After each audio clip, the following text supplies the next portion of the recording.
Bismillahirrahmanirrahim. Alhamdulillahirabbil alamin.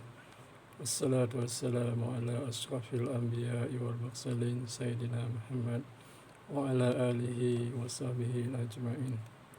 Rabbi shrah li sadri wa yassir li amri wahlul 'uqdatam min lisani yafqahu qawli, amma ba'du.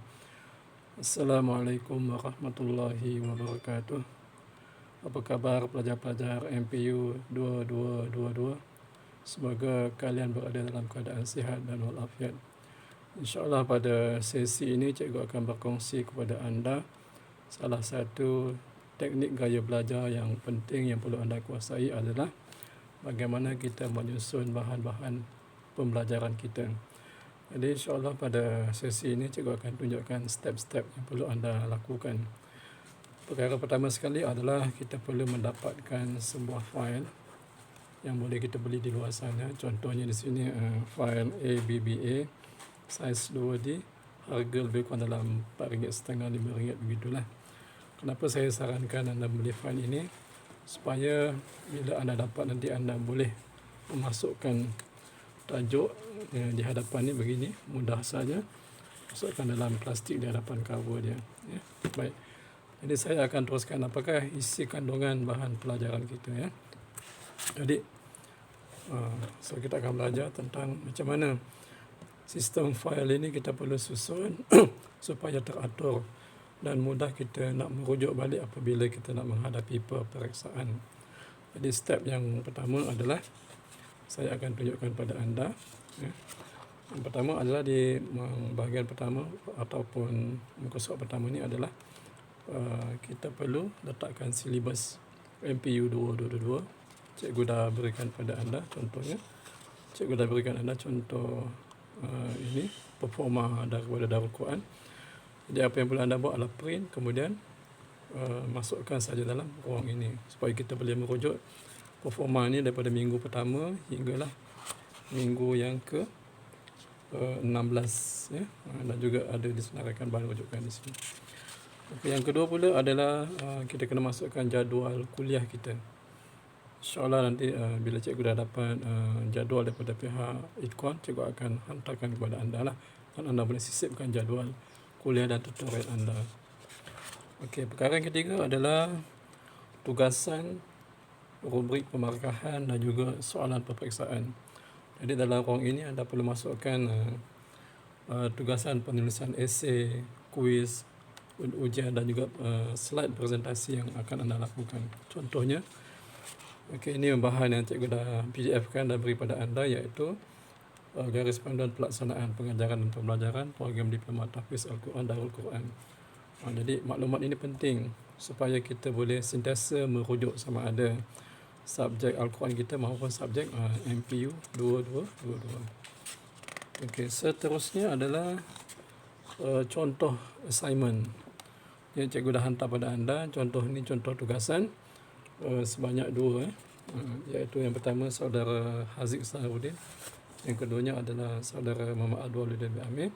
Jadi apa yang cikgu harapkan adalah anda print, letakkan dalam fail anda dan buat pembacaan dan lihat contoh-contoh macam mana mereka menulis, dan jika ada sebarang pertanyaan kita boleh rujuk balik kepada contoh assignment ini. Okey. Seterusnya juga dalam bahagian ini juga kita kena masukkan contoh soalan. Contoh soalan yang telah cikgu berikan pada anda adalah tahun 2018 dan juga tahun 2019.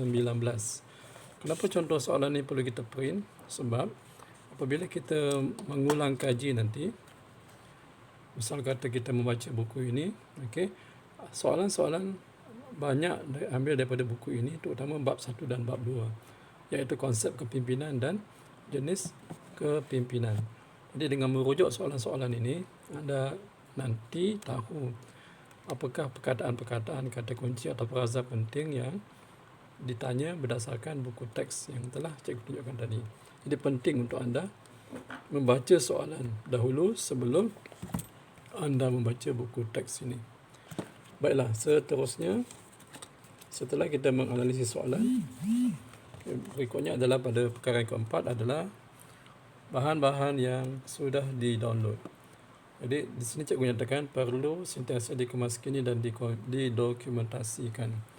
Jadi kalian boleh type balik contoh yang cikgu telah berikan ini, dan setiap kali bahan cikgu upload, jadi kalian boleh tulis pada tajuk dan tarikh kalian download.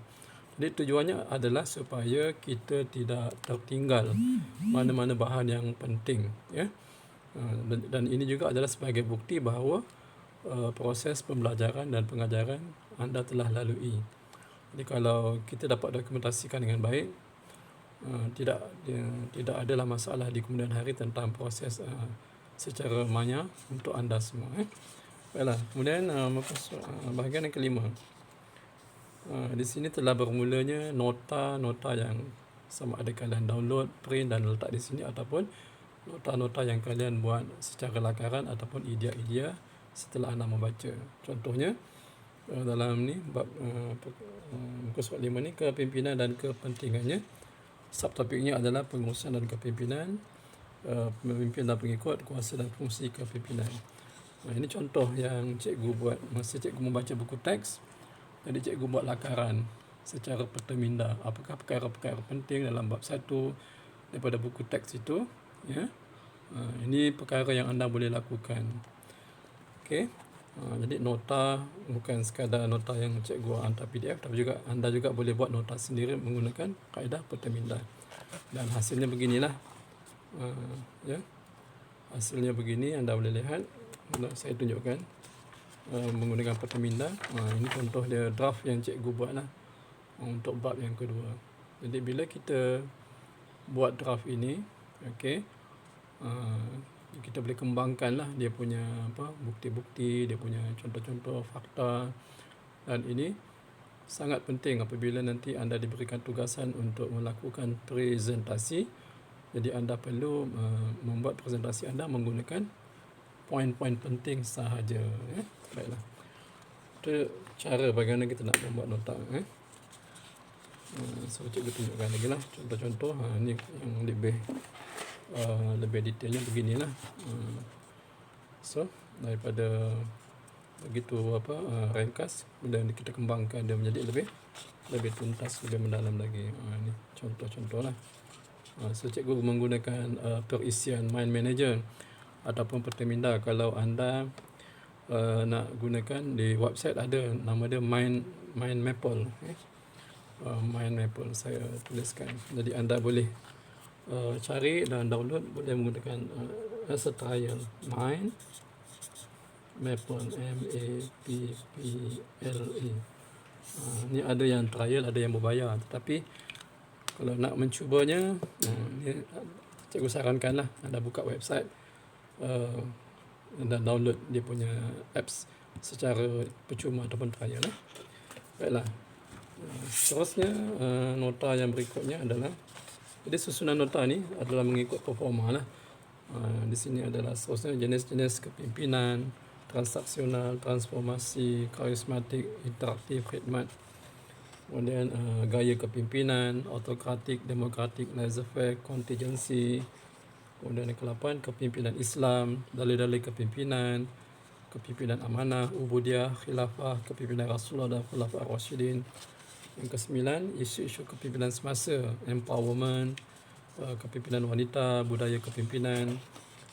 Yang ke-10, kepimpinan dan budaya berpasukan. Ini ada buku teks dia, saya harap anda baca dan buat nota lah. Definisi dan kepentingan, proses pembentukan, pembuatan keputusan, konsep amal jama'i. Yang ke-11, kemahiran interpersonal dan kepentingannya, konsep kemahiran interpersonal diri, kumpulan awam dan masa. Kemudian yang komunikasi yang ke-12, verbal, non-verbal dan banyak lagi lah.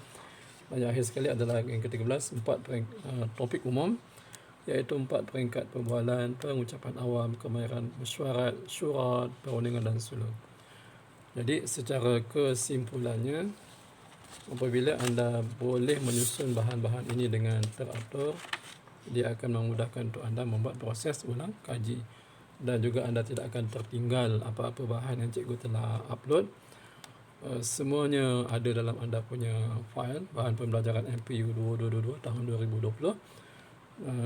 Dan cikgu doakan semoga anda berjaya InsyaAllah kita akan bertemu lagi pada sesi lain tentang cara ataupun teknik proses pembelajaran yang sempurna dan terbaik pada era norma baru. Sekian dari cikgu. Wassalamualaikum warahmatullahi wabarakatuh.